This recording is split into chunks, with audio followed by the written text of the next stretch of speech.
లూకాసు వార్త 19వ అధ్యాయము 5వ వచనం వాక్యం చదువుకుందాం. యేసు ఆ చోటికి వచ్చినప్పుడు కనులెత్తి చూచి, జక్కయ్య త్వరగా దిగుము, నేడు నేను నీ ఇంట నుండవలసి ఉన్నదని అతనితో చెప్పగా, అతడు త్వరగా దిగి సంతోషంతో ఆయనను చేర్చుకొనెను. ఇక్కడ యేసుప్రభు ఏమంటున్నాడు జక్కయ్యనంటే, ఎరుకో పట్టణంలో ఒక వ్యక్తి ఉన్నాడు. ఆయన ఎవరంటే సుంకపు మెట్టు అంటే పన్ను వసూలు చేసేటటువంటి అధికారి ఆ ఎరుకో పట్టణంలో ఉన్నాడు. ఒకరోజు యేసుప్రభువు ఎరుకో పట్టణానికి వెళ్ళినప్పుడు అక్కడ ఉన్నటువంటి ఈ సుంకపు మెట్టు, ఈ పొట్టు జక్కయ్య ఎవరైతే అక్కడ ఉన్నాడో ఆయన యేసుప్రభువును చూడాలని ఆయనకు ఆశ కలిగింది. కానీ పొట్టివాడు అయినందున ఆయనను చూడలేకపోతున్నాడు కనుక మేడి చెట్టు ఎక్కిండు. ఆ మేడి చెట్టు ఎక్కిన సందర్భంలో యేసుప్రభు ఎరుకోపట్నం పోయినప్పుడు, జక్కయ్య మేడి చెట్టు దిగి నీవు త్వరగా రా, నేడు నేను నీ ఇంటికి రావాల్సి ఉన్నది కనుక నీకు రక్షణ ఇస్తున్నా కనుక నువ్వు మేడి చెట్టు ఎక్కి దిగి రమ్మని చెప్తాడు అన్నమాట యేసుప్రభు. అంతలోనే మేడి చెట్టు దిగి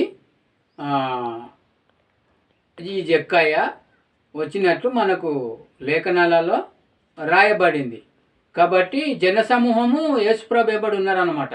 ఆ జనసమూహం ఉండడం వలన యేసుప్రభును చూడలేకపోయే ఆ మేడి చెట్టు ఎక్కిండు అనమాట. మేడి చెట్టు ఎందుకు ఎక్కిండు? అన్ని చెట్లు ఉండగా అంటే పబ్లిక్ ఉన్నారు, జనసమూహం ఉన్నది ఆయన ఎంబడి కనుక అట్లయితే చూడలేమని చెప్పేసి యేసును మీద ఆశ కలిగింది బాగా, చూద్దామని. యేసుప్రభును ఆశపడిన ప్రాణాన్ని దేవుడు తృప్తిపరుస్తాడు కనుక యేసుప్రభు గుట్ట జక్కయ్య నువ్వు చెట్టు దిగి త్వరగా రా అని చెప్తాడనమాట.